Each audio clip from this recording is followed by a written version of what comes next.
watch Survivor, and when the show ends, you really want to talk about it with like-minded friends. It might be hard to find some, but don't you shed a tear. Check out the Purple Rock Podcast, and this is what you'll hear. John will make some dumb jokes, and he likes to yell and curse, and if they're not available, the backup hosts are so much worse. Spend the whole time being jerks, telling you you're wrong, and so we got this other jerk to sing you our theme song. It's the Purple Rock Survivor Podcast. Hello, and welcome to the Purple Rock Survivor Podcast. I'm your host this week, Andy, and with me I decided to bring somebody so that maybe we have two people on the show that actually remember what's happened this season, unlike, say, previous weeks. Welcome back to the show, Emma. Hello, yes, having a good memory is in fact one of my most marketable skills. Yeah, it's good to have the one true survivor, Emily, on this week. It's finally, the world is back the way it should be. I mean, we can pretend like but everybody knows. Everybody knows that you came up with like the weakest hidden internet name. Yeah, that's been long gone, but I still answer to it. The story, if anyone's newer and wants the origin, you can ask me, but it's not interesting. And then it just worked out because we need 4 characters in all of our names. That's right. For, a website that maybe we don't need anymore. You know what? Let's talk about this episode. We're talking about the 12th episode of season 45. And like we do every time, because it's really hard to figure out where to start when I'm planning these things. So I just have to say first question every time. How'd you like the episode this week? I thought it was, a fun time, satisfying conclusion. The last time I was on, I talked about how much I wanted my boy Jake to find an immunity idol, and he did. So that was exciting. Did I chant on my couch, Jake, Jake, Jake, Jake? I did. Did my husband enjoy that? Probably not. Not for jealousy reasons, but for me being annoying reasons, which is usually really the factor in most issues. Because you guys have heard me. So. Yeah. You think I talk a lot here. Oh. Just you wait. That's right. He doesn't have an edit button. I thought it would be more satisfying. If you would have told me, I guess that would be a spoiler. But like, this is an event, obviously, we've been hoping for, pretty much since we met the man. And no point in the season did it really abate. I think it had lessened a bit, and I'd actually like to see other people go away, and they did. But yeah, it was good. I have no feel complaints about what went down. But I think maybe it's because I have other things going on in my life right now. Maybe it's just a general checked outness of the season. But yeah, it was fine, and I'm glad what happened. And I don't know why I'm speaking in generalities. I was like, we can talk about I'm glad that ending. Drew was voted out. Spoiler. I'm glad it was a blindside. I'm glad that he seemed. I mean, that's the thing. I don't think he had no idea. I think that maybe that's what holds it back from being like a full on douchebag type scenario. That guy had no idea. He was so confident. No idea. And I think Drew had a couple ideas, but then ultimately thought, but I'm okay. And maybe that took the sting out of it. I honestly think the biggest thing that maybe took again, all in all, satisfied. I think the 90 minutes hurt. I think if it was a brisker paced episode, they could have still did what they did. They still could have hung a lampshade on it, because the edit does really push that man, this guy doesn't know what's coming, and it's coming. But I think by the time it came, it was I guess I still have to wait for the votes to be revealed, but we all know what's happening here. I'd already moved on. I don't know. What do you think? Yeah, I mean, I agree in that. I don't think, I feel like a lot of people have been pointing out the douchebag edit, which I'm sure a lot of this was just, they were both named Drew, and they're both a little douchey, but in very different ways. And look, if I'm gonna, I was going to compare which kind of Let's like do better, it. but The other guy was funnier, I think helps. Yeah. But like if I had to like spend actual time with someone in real life, I think this Drew. There were moments in this episode where I like kind of found myself like reminding myself, oh right, he's like fresh out of college. Like this is a very young person throwing a little hissy fit, which is a little more understandable. Now that douchebag I think was still like 25, which is also pretty young, but it is different. And also that guy sucked, but in such a delicious way.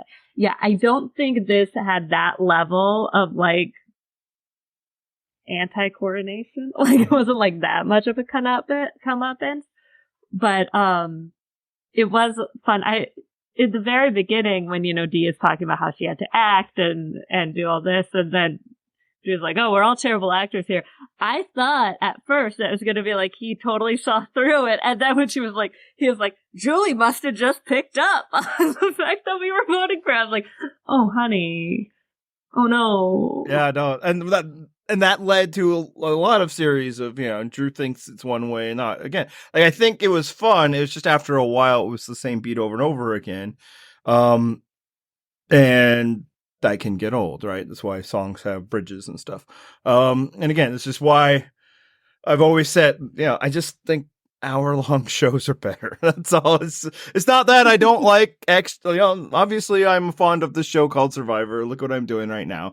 But it's just, I think it just would have hit harder if they just took the best footage of that. But no, it was fine. I also think it coming this late in the season is less of a comeuppance, right? Like, oh no, you're the second to last person to be voted out. Haha, we sure got you. It's like, well, actually, it shows that he probably did fairly well, and I honestly, and it was Austin that screwed it over. No, it did seem like I was going to end there, and now I just had another thought. It would have felt better if it was as a result of Drew's screw up, and it doesn't quite feel that way. Sorry. Yeah, like it really, like I already felt like Austin lost the game last week, but oof, it's just, it makes me cringe because looking back, when I was last on the podcast, Matt and I were talking about how it really felt like in a way, like we were all viewing him as like, oh, well, Austin seems cool, at least of the Reba 4, but like, had he really done that much? And I think there was a little bit of the like assuming potential because he had two idols, but also the fact that he, as a guy who looks like him, very amazing that he wasn't like immediately targeted at the merge. I think clearly that was impressive. However, I feel like now we're seeing a little more why. Yeah. And it's like the way they didn't edit Xander in 41 showing like where a lot of people watching thought he was probably going to win, but like everyone on the island was like, oh yeah, we simply did not view him as a threat. Which I do also think is interesting in kind of a, oh shoot, I cannot think of the self-fulfilling prophecy kind of thing of like, similarly, like, them deciding Julie in this season is a big threat. Like, that everyone on that team decided, like, oh, yeah, Xander's not going to win, and so he didn't. Yeah. Is how much of that can happen. And, yeah, I mean, we've just seen him really, fumble the bag the last couple of weeks, really tripping before the finish line. And I don't even really blame him for playing the idol on himself here. It's the last time he could play it. He wasn't expecting it, but I think it really just highlights more what of a mistake it was last week for him to tell Dee about Julie playing, because obviously she did not reciprocate that, which I celebrate, to be clear. Yeah, no, and I do think it's been a tough couple weeks for Austin, but it wasn't him that went home, Again, like, it would have felt more satisfying, the elimination of who I think was like the villain, the closest thing we get to a villain frankly, in the past little bit in Drew, and that, like, I don't know if Drew really screwed up much. It's just kind of, he got outmaneuvered. And it shouldn't have been like, again, if Austin says nothing last week, then Drew might be like winning this season, right? Because Julie would have gone home. Julie's gone. Emily's still here. Yeah, it's hard to say how this vote goes, because let's assume Dee is still immune. But then, maybe Drew gets taken out by Jake's idol. And that's probably the other thing that would made it just a little bit less satisfying and we're all over the place here, but it kind of explains why I think a lot of people responded really well to this episode. Good. That's great. No complaints about that. For me, it was just it was all right. And I will fully admit that it just could be that I'm not as engaged for many reasons. But it was just like, yeah, it was like, it's still the big, things start to turn around for the season. The thing that's kind of been, keeping people less engaged is that the whole game has just kind of been easy for 4 players. And it finally seems to turn around, and it's still just them. It's not. It seemed like maybe somebody from the outside, the person that you and I and most good-hearted people are rooting for most, Jake, is going to do something. And nah, not really. Yeah, he tried, but people just fucking love to tell Dee what's going on. And that's, I gotta give it up to her for that. Like, that's crazy. It's one thing for Austin to do it. Like, as much as that was a mistake at his part, like, I get it. Like, even aside from his, like, love goggles or whatever, like, he also talked about, like, I am working closely with Dee, like she's working closely with Julie, she will feel very betrayed and therefore might not work as well with me or trust me. Like, that makes sense. There's logic there, even if it was a mistake. Like, Katurah, why? I mean, we've discussed and we'll get into it. It wouldn't have worked out if she didn't, and Julie probably would have told Dee anyway. But like, how is she even that close to her? What is the reason? Like, she was just the third wheel on their date, too. Like, yeah. You're at best her third, closest person right now in a type of state. Would you say at best she is Dee's third number 1? No, I don't think Dee would even say that. As ridiculous as that is. Well, let's talk about that, because, yeah, it comes up a lot. And some of this is talking about last week, but is Dee's 2 number 1 thing an example of what they call #girl math? So I'm just trying to figure it out. Are you trying to just figure out what girl math is? Either that, or what Dee is going on about. Because she says it both to people, which is crazy, and to us, which is okay, like is not gonna potentially is damaging. But it's like, but you don't have to lie to us. Filling in my original role as the token chick. Well, first of all, I think it is not girl math, but it is she's my best friend coded, of people saying someone is their best friend, but they say that to about a bunch of different people, of which I have done. Girl math is more like, well, I decided to paint my nails at home instead of going to get them done for this event. So that means I can spend the $75 on more drinks, a bag, etc., whatever. This is on sale, therefore I can, buy more of something else instead. I bought $300 worth of stuff, but returned half of it, so I made us. Yes, that's free money. Yeah. Okay. Mm-hmm. Yeah. And also, while we're on that, just to be, girl dinner has been really corrupted by the, diet industry. Girl dinner is not eating a small amount of things; it is scavenging. Yes, rather than preparing or cooking. Yes. Which is truly where I shine as someone who famously does not enjoy food. I had girl lunch the other day, which was several, cheese and crackers and some dried mango and also chocolate. And it was great. Yeah, I'm starting to feel like a lot of Survivor rewards have become girl dinners at this point. Not the rotisserie chicken, because that is actually more prep. That is boy dinner. Yeah. No, you don't prep rotisserie chicken. You buy it I know, but for it's just too complete. I know, that was my whole thing. This is just the food you grab, and you don't do it. Yes, I know. I haven't had chicken in so long, and I know that. I just can't believe she gets away with it. Again, telling so many people that they're your number one, that's tried and true Survivor. You know, that there's no problem with that. But telling someone, which she did at least once with Julie, I can't remember if it happened the other way. It's like, I can't do that to Austin because he's my other number one. What are you doing? That's just crazy. Did she say it to Austin as well in the other way? I can't recall. Not that I recall. I do almost want, I mean, clearly Julie still went along with it, but it like almost would be less crazy, I feel like, to be like, no, you can't go vote out Austin because I have a crush on him. Like, if it were, I'd be like, okay, gee, like, tell me more. Or, you know, vote him out then even more because of that. But apparently nobody feels like doing that. Which again, Katurah, girl, you were there. You saw it. The hand, the thighs.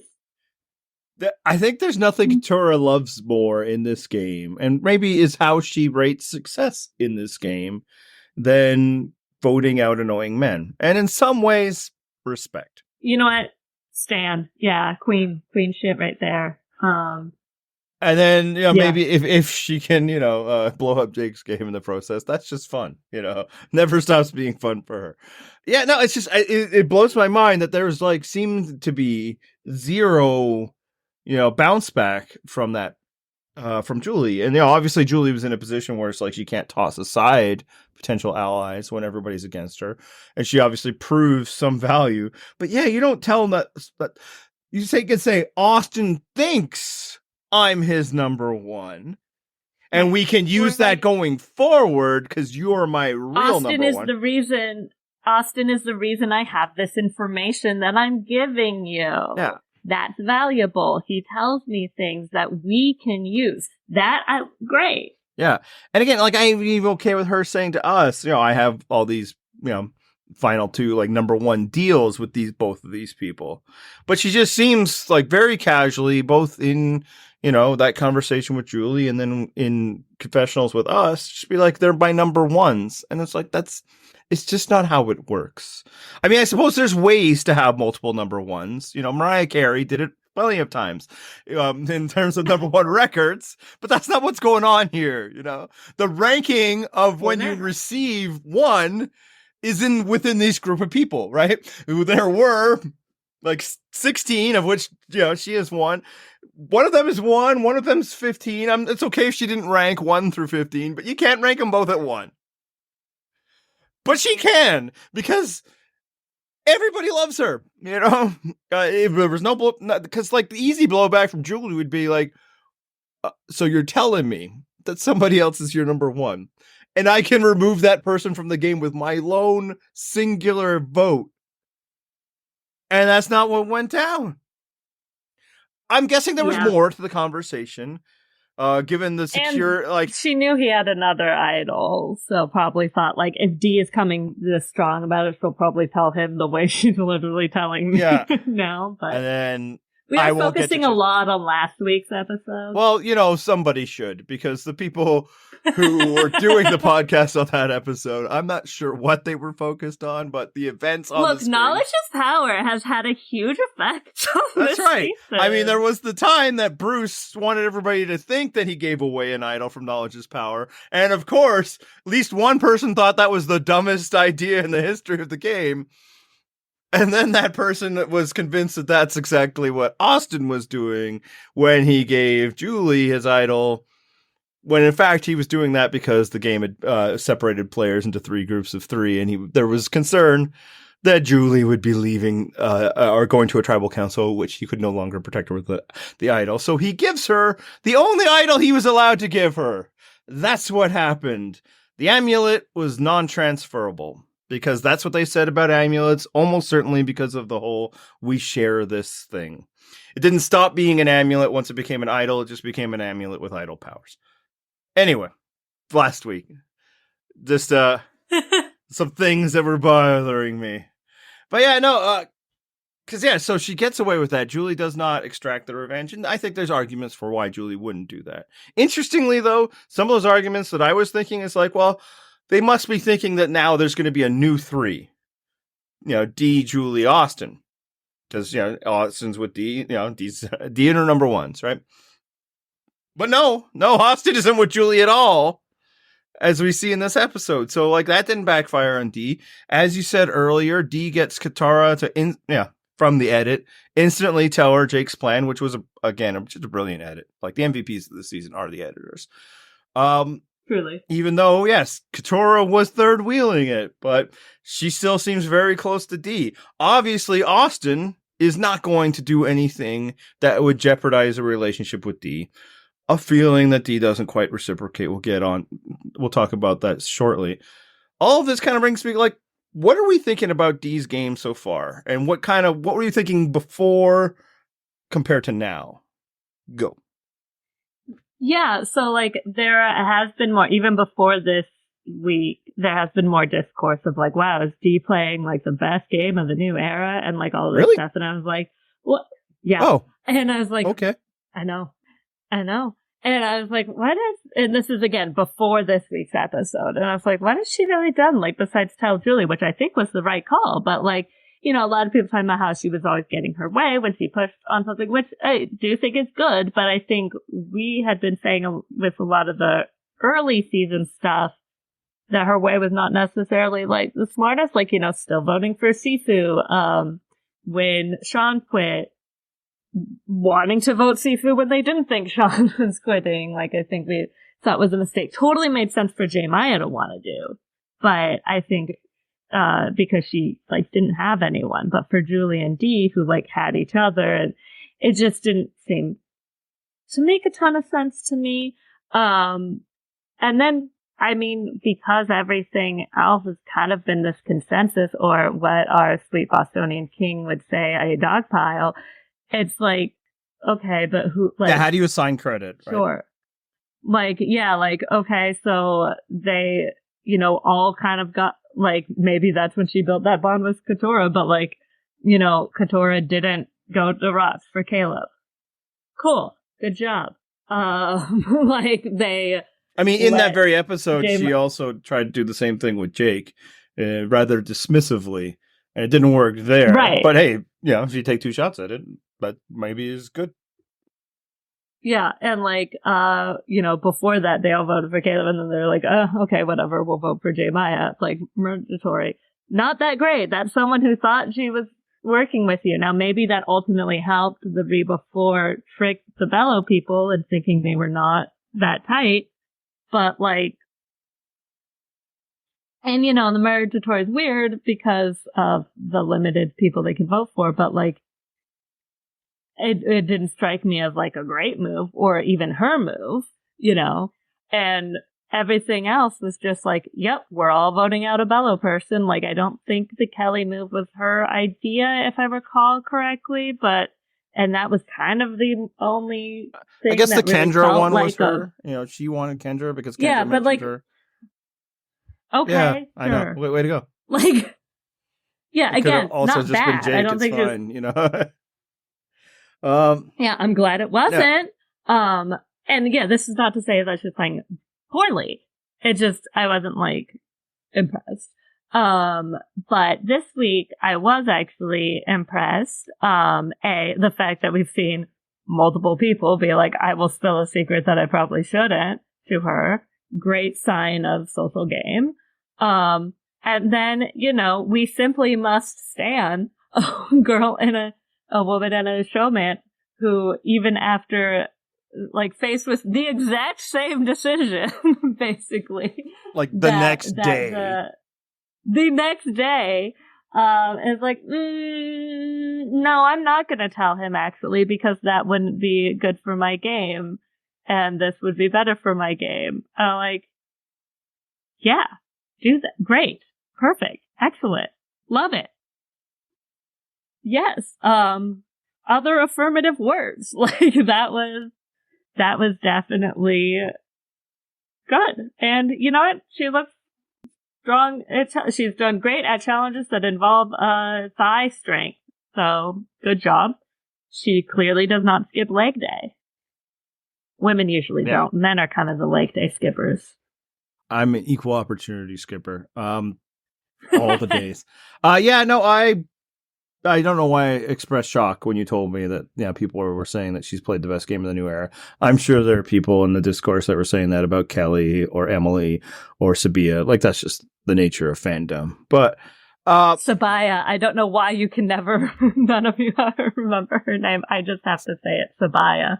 I think it's because it stuck in my head the wrong way, and now it's never going to leave. Wrong way. So, do you think that's what happened to Drew about Gervais? It's possible. I feel like I've heard somebody call him Gervais, like probably like in podcasting or something, and maybe that's how he consumed, right? It always strikes me as funny, and I'm sure I've done it too. But when names from like television get mispronounced, but you're hearing it. Yeah. Well, I think it's also like right now I was reading it from the Survivor Wiki that I keep open. Yeah. I had otherwise forgotten about her. I think if I would have pulled it out of my head, I would have said it right. Yeah, no, but like you, I don't. I guess if you've been listening, there's been several points throughout the season where I questioned, is Dee playing well? And now I actually starting to question, like, why was I feeling that way? Is it legitimate? I think it's possible. I'm not going to rule that out. That like she got better as the game went on, right? But like the things I was criticizing, it felt like, everything, things didn't feel planned so much as they were emotional responses. And interestingly enough, she says herself that the things she had to watch for when coming in and the things like loved ones warned her about was that she tends to react emotionally to things. So I think maybe that's not off base. But I worry, it's so coded, right? That it's like the young woman, like when she responds to something, oh, she's so emotional, Whereas, and I think I even said this early on, that like often her response is, somebody said my name, that person has to go. Well, I mean, that's like Boston Robian, right? Like that's something he would say, and I think has, I think to his detriment in some cases, like in Heroes versus Villains. So it's like maybe she was playing really well the whole way and I wasn't noticing it because I think she is playing really well now. That said, I do think like what was playing well up until now, as you were saying, right? It was 4 people that didn't even have to do that much to control the game. And if we were assigning too much credit to one of those 4, I think it's because the show really liked the way Drew delivered confessionals. And so he was taking a lot of the credit for it. Also, because it felt like Emily's role was important in allowing those 4 to control things. And you can't give any credit to the Dee for that. She wasn't around, like literally was not around when that relationship was forged. And everything we saw from Emily in relation to Dee after that is Emily wanted Dee gone. So, but you don't have to play well for the entire time, especially when nobody else around you is. When it came down to crunch time, final 6 on, I think Dee has absolutely been the best player. And, it's not a very hot take, but she ended up getting her way. She protected Julie and eliminated Emily, which I think was a huge stumbling, not a stumbling block. Obviously, she did not stumble. That's how phrases work. But a potential hurdle, an obstacle, removed. And while it felt at the time like, wow, that you really think you're going to fool everybody by, like nobody's going to figure out that Julie found out from you? Apparently, yes. And that has, I think, that could speak to the quality of players she's with. But I think it probably also speaks to the social game that she's had throughout, that people just are willing to believe her and willing to share information with her. And then we get this episode, and the stark contrast with Austin is just a lot, and great for her. Oh, I also forgot. I also liked and respect that she was like, not only, although probably shouldn't have told it Julie, but like that she was like, oh, yeah, I swear. She actually said, I swear to my mom, not on my mom, which could have been like a little Jeff Kent 4-fingered handshake thing, but then she said later, like, I swore on my family. So she probably just misspoke, and that happens. But, like, that she's like, yeah, I'm gonna swear on everyone, and they'll be alive when I get home, and I'll have $1 million. And I'm like, yes, like, as someone, I mean, I guess if you're out there, and truly believe that stuff means something, then short, like you're going to take it seriously. But I feel like a lot of people who do complain about that, and this is probably not really our audience, but like people who do complain about that don't realize that a lot of times the person saying it does not think that means anything. Yeah. Like, she also didn't say, like, I swear on my mother's life. Like, she said, I swear on my mom. What does that even mean? That my mom exists and I'm using that as proof. Yeah. That which I say is true. Yeah. So, you know, I love to actually see, and not just like, even like, oh, Cody, like, say, swearing on his veg and then going back on it. This was different and something I've really been waiting for, what I would have always done, which is, yeah, I'm swearing on stuff because that doesn't mean anything and it's not going to actually affect anything. I'm not concerned about, like, karmic retribution here. And I was like, yes, it's meaningless. I wonder what she thought about the astrology. Yeah, so, like, I do think Dee has been playing a good game. I do think at this point I would consider her the presumptive favorite to win. Like, I think this was an episode that very much was highlighting her and, you know, the gameplay that she's doing, along with highlighting, you know, the ouster Drew. That said, I mean, a lot of people have been presumptuous favorites going into the finale. And that's like, yeah, to the, you know, greatest game ever. I probably shouldn't engage with that take too long. Again, people will say that about anybody. People will say anything on the internet. They'll say Charlie Brown had hose. He did not. I believe we've had it proved empirically that he did, in fact. So. But it's like, I think those people are they anticipating a victory? Because, like, in which case, I guess that makes her better than some of the people we would otherwise say, you know, Jesse seemed pretty good, but did he win? You know? Yeah. But if she loses, if she wins, then is it any different from Omer, from Jesse, from Ricard, you know? We shall see. But I'd say if she won it, I think the closest thing we'd have to a satisfying winner. Not. I guess it depends on your definition of satisfying. We'll get into that pretty quickly. But it'd actually be kind of cool to see her type win, right? You know, like a woman who is doing everything she needs to do to win, that, you know, was part of the controlling alliance and then took control when necessary. She's not under the radar, but she's not obviously, you know, a target. Yeah, man, that'd be pretty good. I just wonder, it'd be nice if I liked her more. And that's another thing I want to examine. How do you feel about her personally? Yeah, I mean, she seems fine. Like, that's kind of it. She's, you know, I mean, you and I are similar in that we both vibe more with people who are, like, funny. Yeah. And she's not funny, which is fine. Like, yeah, if everybody was funny, then honestly, you and I would feel so threatened. How would I stand out and have any value? Yeah. And, like, would it really be fair if she was also funny, you know? Right. Like, you know, God doesn't give us both hands. But yeah, like, she just seems perfectly nice. Like, there was the scene where she and Drew ate all of that rice. Starved Jake, yeah, which we don't love because we do love Jake. Even then, like, I feel like because people already, like, hated, like, I did kind of see, they sort of, when it happened, it wasn't like, let's cook the rice and eat it all. It was just like oh shit, we ate all the rice. Yeah. Like, it's already. But then there was the laughter. It's just what's stuck on the pot. Just as there was the laughter yesterday about passing over them and at the beach and how savage it was. I don't think that's a big deal. But it could be enough. It's not like they were like, that's excuse right. me, let's do a flyby. We could blow over their tarp while we're there. Even better. Yes. But, like, yeah, so it's not like, when I mean perfectly nice, I don't mean, like, kind. I mean just like, yeah, here's a person, you know, who's not, like, viciously cruel. Maybe, you know, people throw out, like, someone having mean girl vibes a lot. That usually just means, like, this person reminds me of someone who was mean to me in high school. And so I don't think that's necessarily fair either. It's just like misogyny wrapped in a different bow. But, you know. Yeah. I do like how cutthroat she's willing to be. Like, that's a good thing. Yes.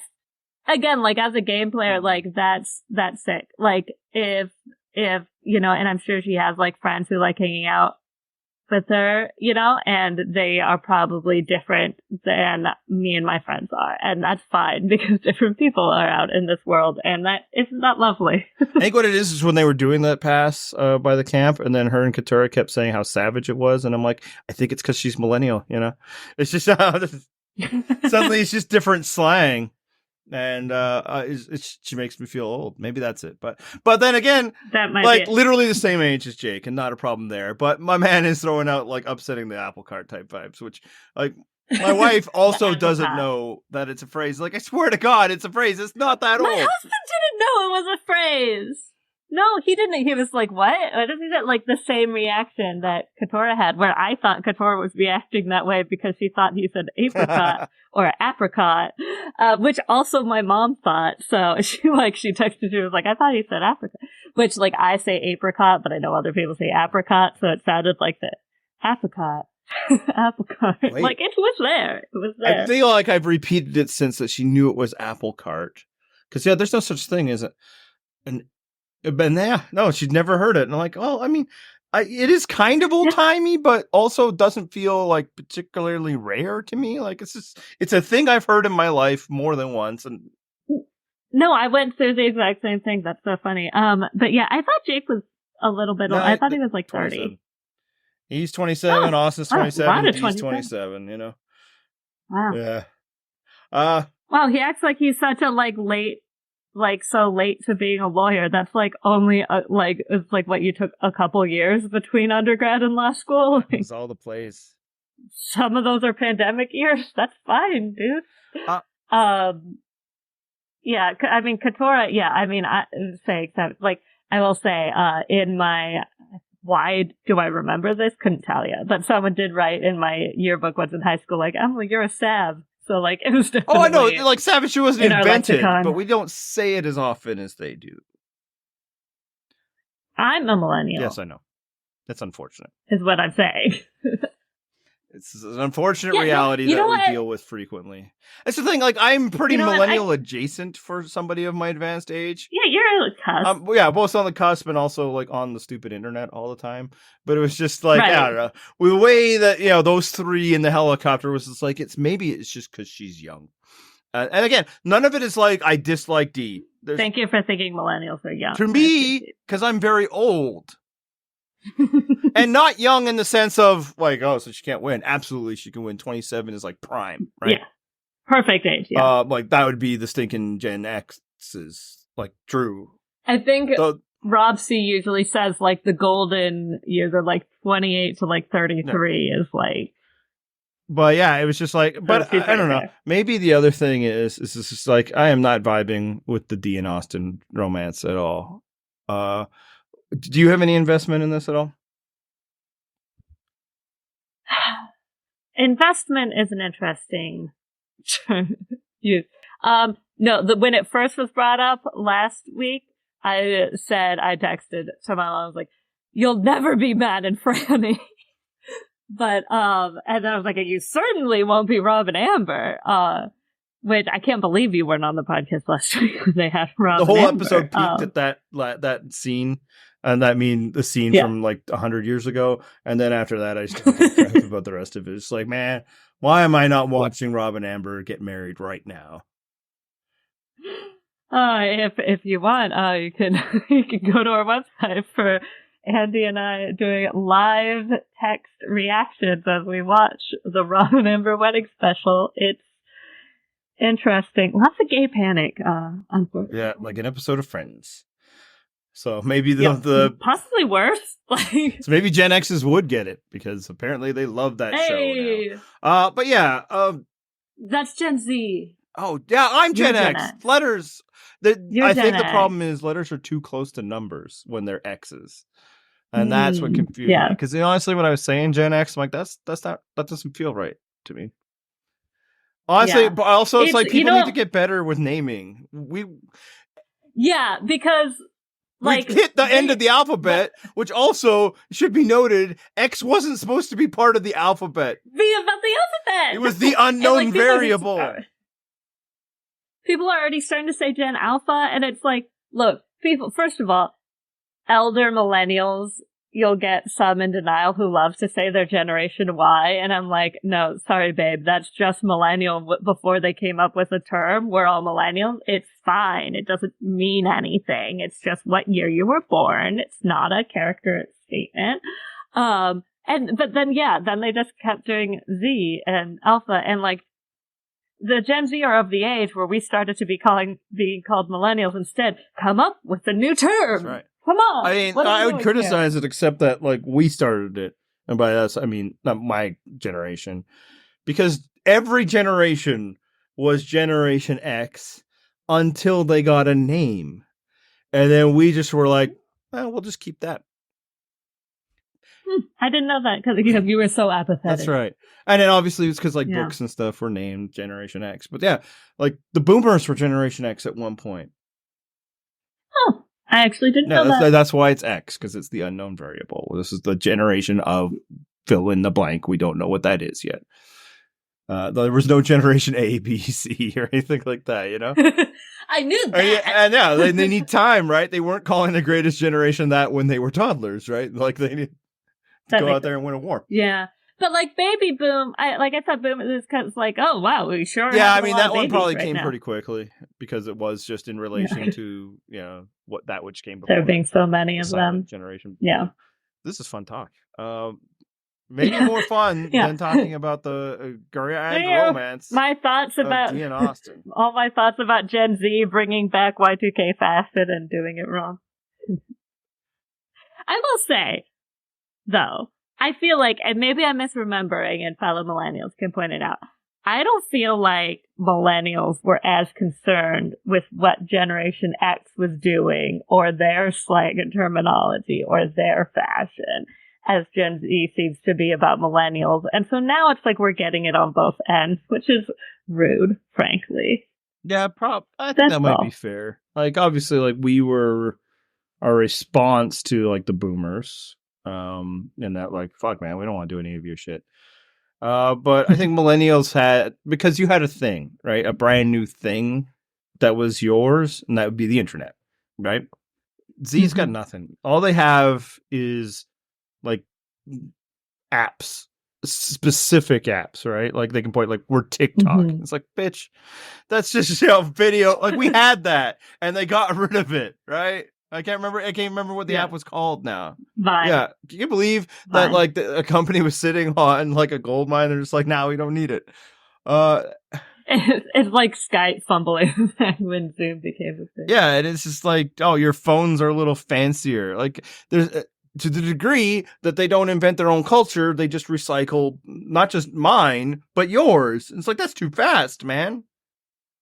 Yeah, because, like, obviously, fashion has always been cyclical. Like, I was in the 90s as a kid wearing, bell-bottoms and stuff. And so I'm sure, like, the fact that some of the fashion has cycled through, like, is totally fine and normal. And, of course, it's not exactly the same because that'd be weird. Like, it would adjust. Also, to any Gen Z listening, when we say don't wear low-rise jeans, we're doing this for your own good, okay? You're gonna regret it. Feel free. You're welcome to do it. It's just, we've been there. We experienced it. You don't want to live like that. There's a better way. But yeah, like, doing that is fine, but it's the like, well, also that Y2K now they seem to use for the aughts entirely, when like, I feel like Y2K is like, really think of like Britney Spears' prime years, goes like Baby One More Time to like Toxic. That's Y2K to me. I do like now that I'm of the age, and you maybe as well. It's like, yeah, I'm fine that the aughts and the 10s and the 20s are all now. The 90s were 10 years ago. Yeah. Yes. The 2000s are now. 2010s are now. Yeah. And same as. Yeah, these are all the 2000s. Yeah. This is great. Survivor podcasting. Oh, yeah. Look, I'll just say, I think their feelings toward each other are real and legitimate. I think there's genuine attraction. I applaud Dee for not confusing that for what she came out there to do. It's funny that Austin clearly is not, man. Like he that's right. He got to look at those feet and he was ready to risk it all, right? Oh my God. No. Jail. And Jail. maybe one of the reasons it doesn't feel, for one, nobody's going to be Rob and Amber. Two, it's so short, right? Like that actually I do think is my issue. Is that we really only saw this start in any real way last week. The week before, you had it being slightly teased, but like. And when they had it, like there's stuff you could point back to. Like Austin has always been reticent to like target Dee or anything like that. Sorry, continue.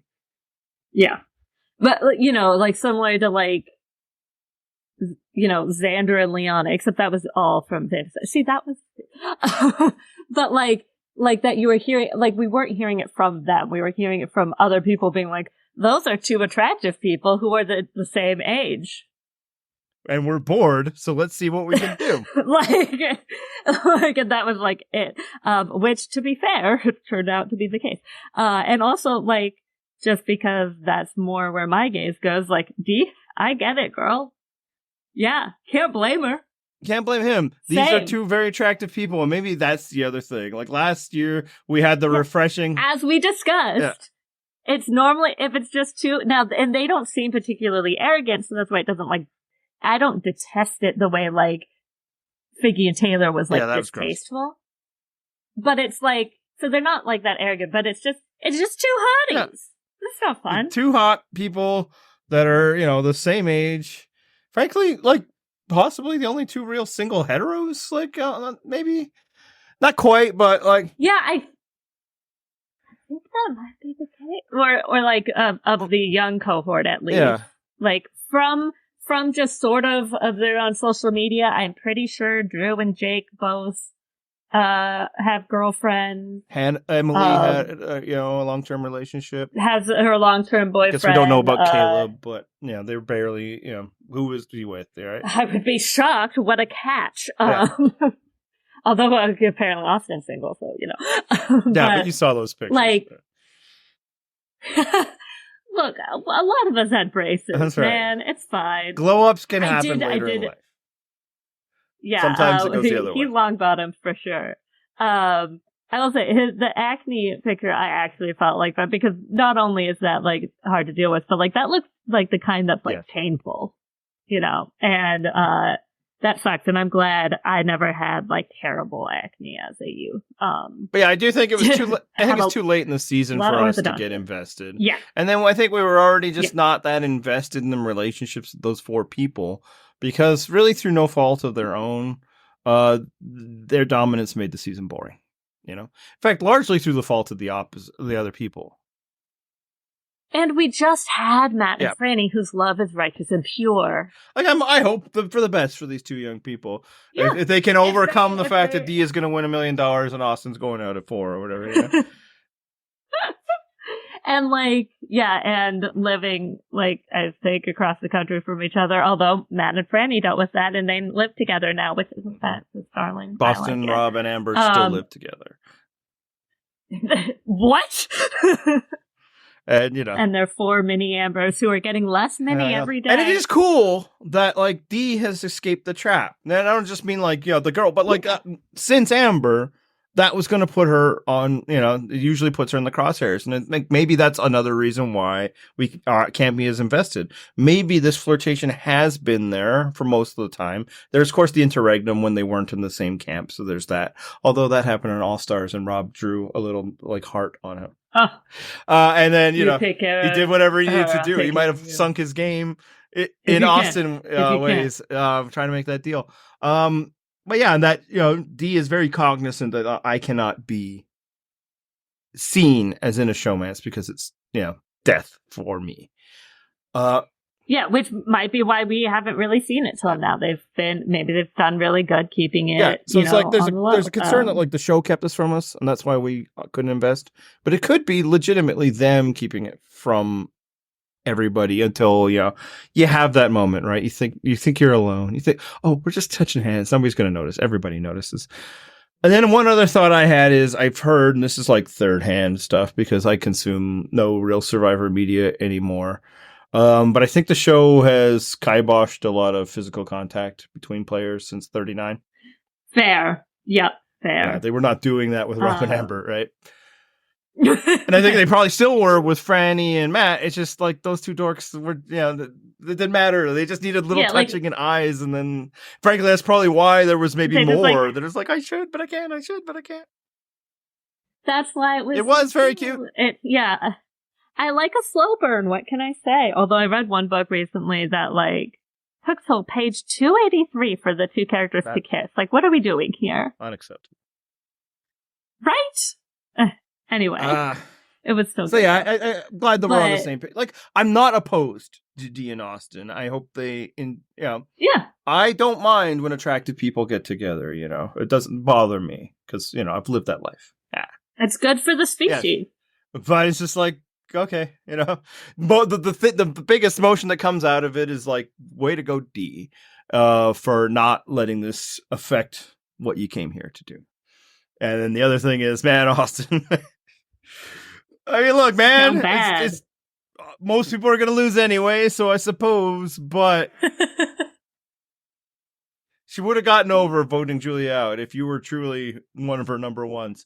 But so obviously he did the wrong thing with, last week. Did he do the wrong thing with his idol? And you touched upon it really quickly in the rambling beginning that we both had, but I'm with you. I have no problem with him playing that thing for himself. To recap, it was expiring today, so there's no point in not playing it. So then it's like, well, he should have played it for Drew. And I'm never going to tell somebody late in the game that don't keep yourself immune. Yeah, would it, with the results, would that have been optimal? Probably. But also, what would have happened if he plays the idol on Drew? Maybe Jake plays it on Julie, and then it's no votes. And then what if everyone votes Austin because he's not immune anymore? Yeah. Yeah, no, just then everyone's clowning him for that. Yeah. I mean, I suppose it would have helped him if he was able to anticipate where the vote is and then use his idol productively as opposed to just whatever. I think there's no demerits for the way he plays his idol. Yeah, I agree. It's not optimal, but it's certainly not. Whereas I suppose if he had turned it around, then now the jury would be like, oh, okay, he's not just a big dummy. Which I don't think they're thinking now, but they will later. When they get the story of what happened with the Julie vote out. Right now they're just like, oh my God, what happened? So in that regard, it probably would have been better for him if he could anticipate it. But yeah, just like you, it's like he could have been in danger. I think it would have been crazy for Jake to play his idol for Julie, but I was actually concerned. I was concerned. Jake, when he says he gets this thing and he's very desperate. Yeah, I need to do something. I need to make a resume. And when I heard that, I hope this is more in the get votes put on you and play it. And certainly not in the idea of... He needs to go no holds barred. Yes. Oh, well, he's looking through the secret compartment. The compartment in his underwear. Yeah, and it just didn't work out for Jake again. It works. He has an idol. Well, these are good things. He has an idol. He hasn't been voted for in several. That's right. Well, in 2 tribals. But this in no way will be considered his move. Even if he was the first to introduce it, I think somebody might have introduced it later. But the funny thing is as bad as he probably is, he's frustrated with Katura for telling if that's what he believes happened. Obviously, as you say, Julie, he could have just as easily done the same. And apparently people will believe anything that's said. It actually would have been so bad for him if Dee hadn't targeted. If Dee doesn't want Drew in this game, then there's a good chance Jake leaves this episode. And obviously, that's unbeknownst to Jake, because I don't know that he knows Austin has an idol that he has to play tonight. But of course, Dee is immune. So his whole plan here is 3-3, and then we'll get somebody to flip. But Dee's immune, so she doesn't need to flip if she wants Drew in the game. Austin would have also been immune, which again, why would he flip? As a result of the tie, Drew is now immune, and Julie is now immune, and thus, if Jake's 3-on-3 part 2 plan would have come to fruition, Jake and Katura would have been the only people available to leave. And I'm not sure if that would have gone to fire or if they just go to rocks. I actually don't see why you don't. You could just go to rocks. Well, I think they would have been voted. They would have. Yeah, you're right. It would probably just yes, and then they would have voted out Jake. So, touche. Probably Jake, because they're like, well, we already, written his name. I think Katurah is in every single person's final 3 plans. Yeah. So yes, yeah. Actually, yeah. So not even he would have gone home if Katurah didn't blow up Jake's plan. He would have gone home with an idol in his pocket. Tough stuff. But he didn't. Although maybe get out of it. Maybe if they do the 3 and yeah, Dee doesn't have to flip, but she's like, hey man, I actually want Drew gone. You guys should have told me.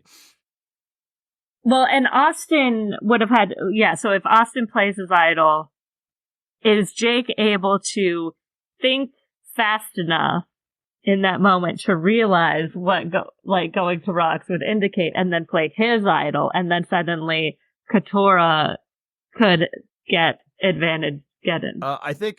Or not even really advantage get-in, but... I mean, could that happen? Yes. Would that have happened? I'm going to say no, because he didn't. Right? Austin did play an idol. And Jake doesn't know that this is a 4-2 vote, and he doesn't play his idol. Although I wonder if maybe he does. Maybe by then he does know. Touche. Well, but yeah, he didn't get voted out, and thus Jake is still in the game heading into the finale. And while things have not looked good for our guy Jake for most of the time of this season, I still think he has a chance. I do too. Yeah, and yeah. We've seen weirder stuff. That's the thing. Like, people are like, what would he say? Like, what kind of winner edit is this? It's like, we're in a post-Gabler world here. He'd say, y'all like me, right? And they'd be like, yeah. So I want to map out how that would go. What would Jake need to do in order to win this game? And I want to make clear, I don't think this is like a crazy long shot. I don't think he's the favorite. I'd say if you were asking me to bet, I would say no. Why would I do that? It's silly. But if you're asking me for odds, I think Dee is the odds-on favorite to win. And honestly, I think probably Julie has a better chance than Jake currently. But I think Jake still has a legitimate chance. Yeah, I put in third. Because I genuinely believe there's no such thing as a winner's edit in the post-40 world, to the degree that there was one before.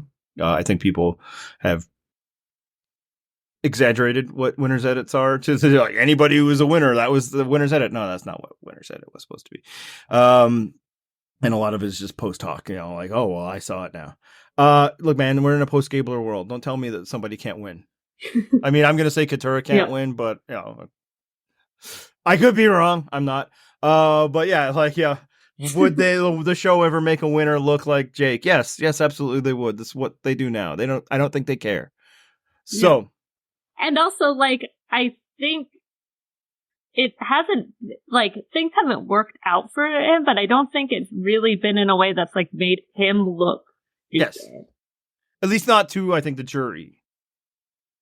Right. And yeah, there's the argument, the people in the game clearly no longer consider him a threat. They think he's defanged.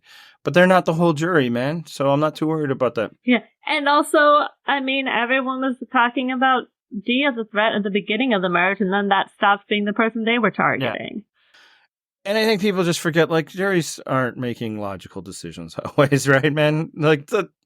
All it takes is, 4 people like him better than the other 2 choices.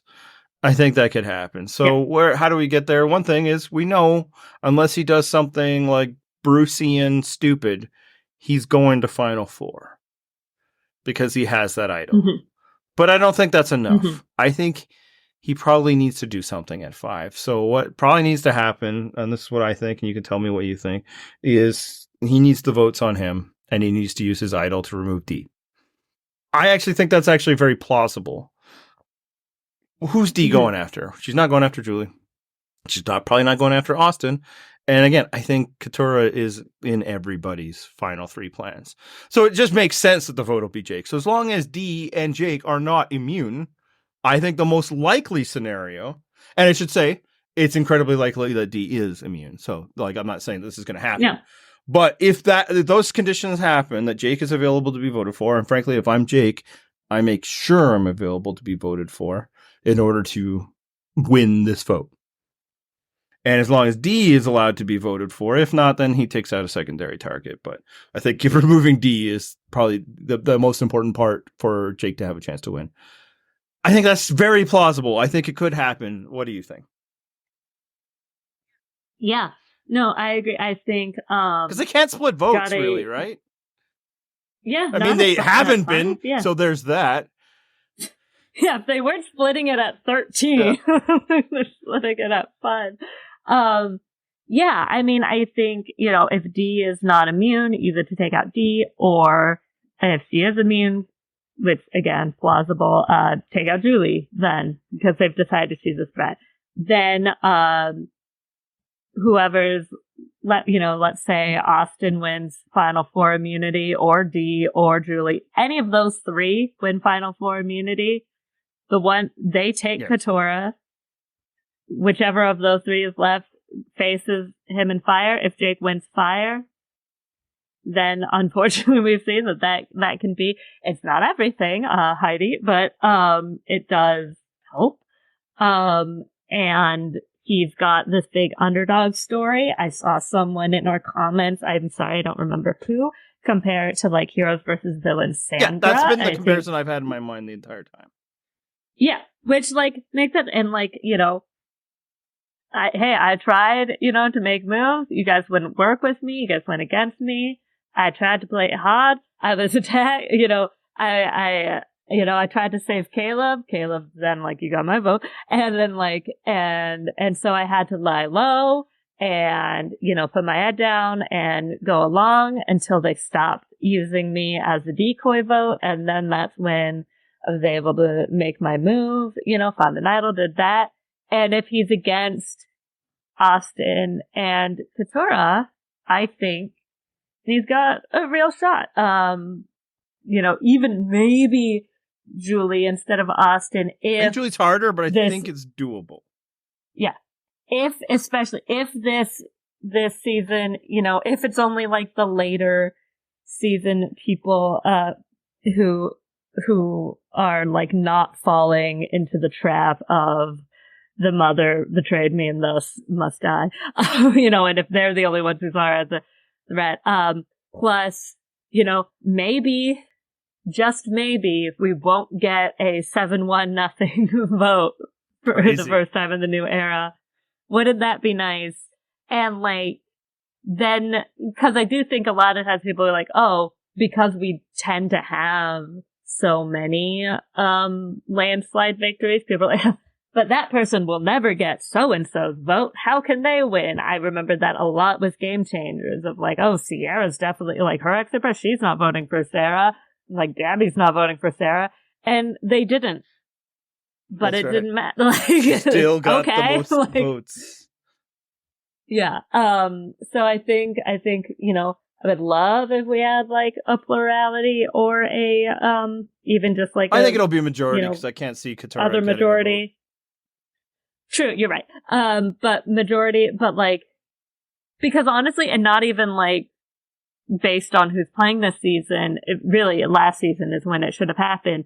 But last season being 7-1-0 broke me, man. I'm what's happening? Yeah, it really showed that what's happening? This jury stuff, they can't sequester the jury. It's just inhumane. It just can't be done. I get that. Or maybe heavier monitoring. When they start talking about it, right. No, get back to watching your videos or something.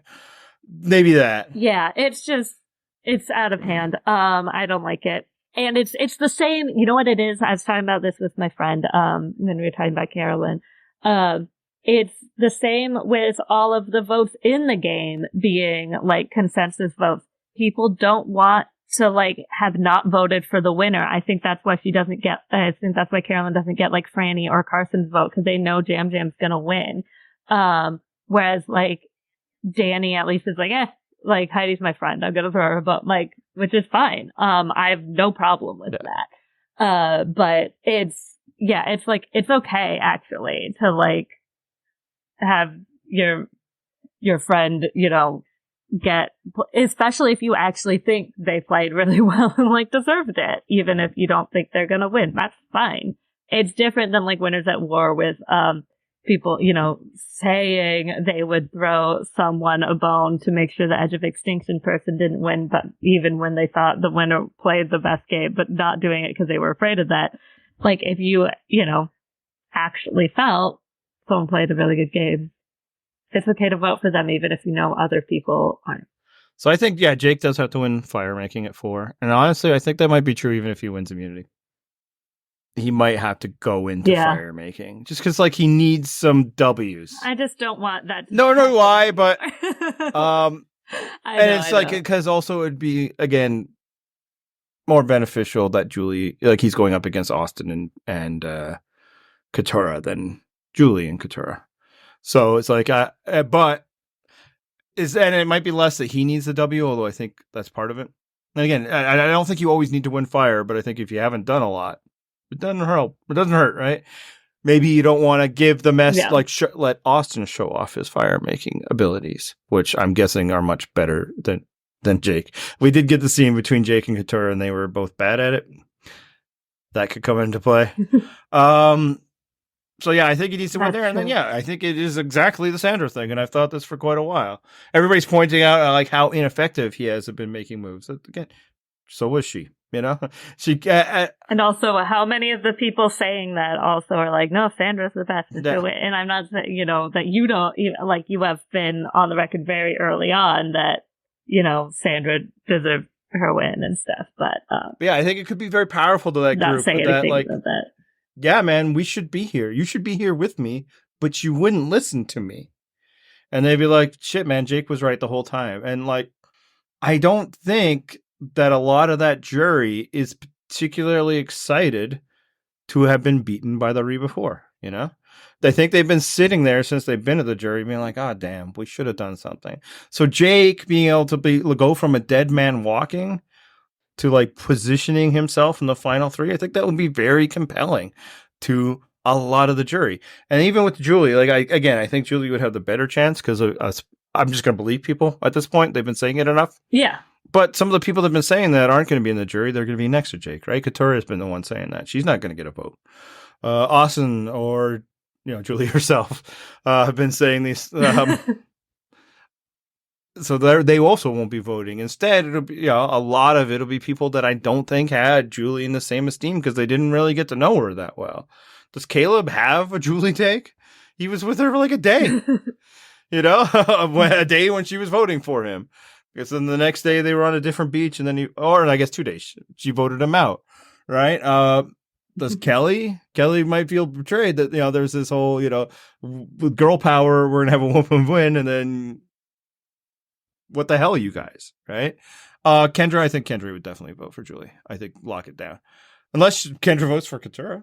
I suppose it's possible. Kendra's going to vote for a woman. Or what if Jake passes out again? There we go. Tribal?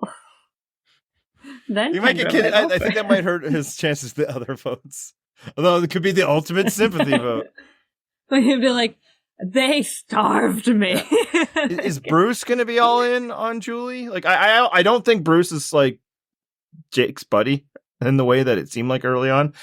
Bruce seemed very, fine with Jake just leaving at any time.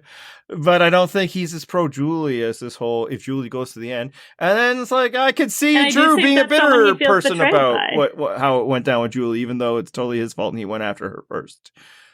I think Emily would vote for Julie.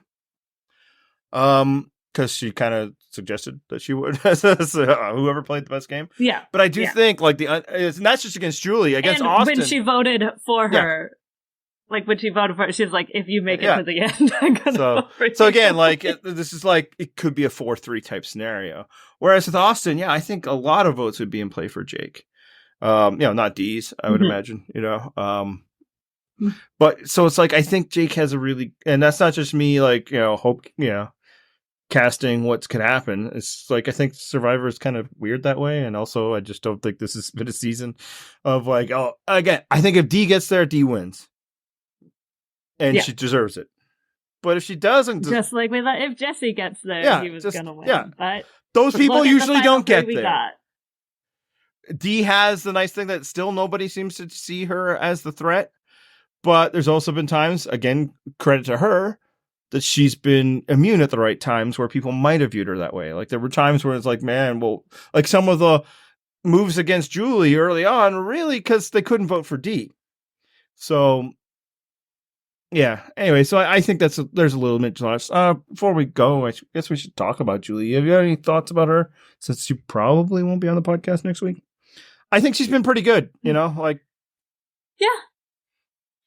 Yeah, and I feel like there's been a little bit of misconception about like talking about when the other people are saying the threat and people being like, wait, what? It's not that like I or other people think that she's not a threat in the game, or that she hasn't been playing well, or that moms don't usually play well. It's that it's not about her. It's specifically like Drew even voting for her this time, being like, you don't want to sit at the end with mom, which has traditionally not been the case. If they are bucking that trend, right, that's wonderful. I love that.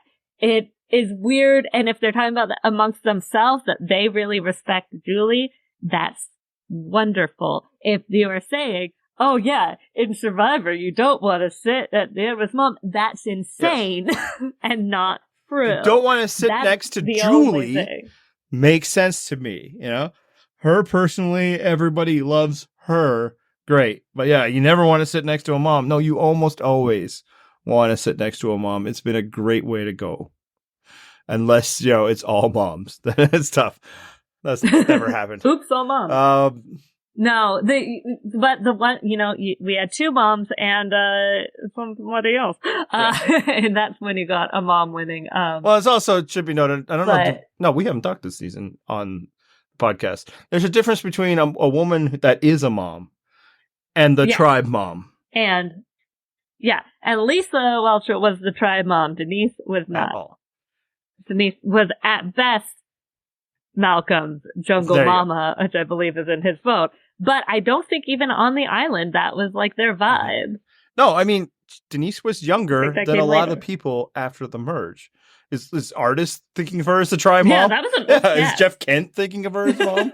Lisa Welchel, the other dude we're not talking about, Penner? No, I mean, and then so even the people she's to be younger. Clear, the other dude we're not talking about, Penner.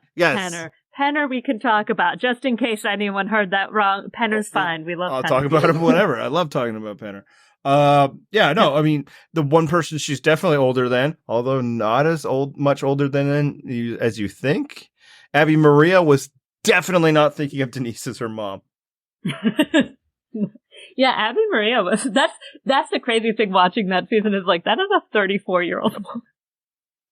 That's a 33-year-old woman. Girl. Yeah, so anyway, no, I think it's good. One thing though, I don't know that she handled the post vote thing that well. I mean, I don't know, it's awkward, but the way she's like, us again. It's like, I mean, I don't know what you do, but it came off as weird. Yeah, I feel like what you do is everything she did with Dee still was perfect. Fine. Like to be like, Dee, can I talk to you private? Like that works. Believable. Loved the moment of Dee being like, we have to access her. I'm gonna start laughing. Like that's funny. That's like one of the more likable moments I've had from her. Also, I think I've realized when you were talking before my problem with Dee, and it's not even a problem. I just don't think she really has charisma. Yeah. Like and I think that's a lot of the Reba 4. They're just missing charisma, and Jake has charisma, and I think that you really might have nailed it because like Austin seems like a cool dude, but he doesn't have like charisma that like really nails it for us. Yeah, and it's really important to me that I'm using the full word and not the weird Gen Z slang term. I am talking about charisma, the actual specifically, not just like flirting or whatever. Because clearly, I think Dee and Austin's little like banter about the challenge was actually kind of charming. It was Boston Rob and Amber-esque. Competing in the final 3. Anyway, what was I talking about? I can't remember. Julie. Oh, what she should have done. Yeah, so what she did was Dee. Great. Maybe you can go to Austin. Go to Jake and Katora. You don't have to, like, and again, I think it's just trying to avoid the awkwardness. But her whole thing with Drew is like, oh yeah, let's do the Reba 4 again. He's like, oh yeah, the band, like, we're talking about yesterday. And they both know that neither of them are, like, they both know it's bullshit. So what are we doing? It's just such peak passive aggressiveness. It's just like, because nobody wants to be the one. And obviously Survivor in itself has the social pressures to not be the one to be like, look, man, we know the deal. We don't have, we can still be pleasant here, still babysit or whatever. But no, we're not going to. I literally just tried to vote. You're only here because of an idol that, frankly, I know how you got. So we don't have to pretend here. Yes, I still want you voted out, and I'm sure you're upset about it.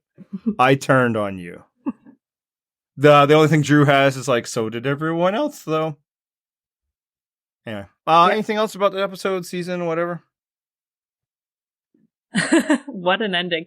No, I don't think so. I feel like that, that pretty much covers it. Jeff trying to imitate Jake in front of Jake, and then Jake immediately saying how he's going no holds barred was the best moment of my life. But otherwise, yeah, I'm sad. I hope if anybody listening has a Boston accent, that they're not offended, because I cannot reiterate this enough. I'm being so genuine. I love it so much. It delights me to no end. I live in an accent-free land. And it's great.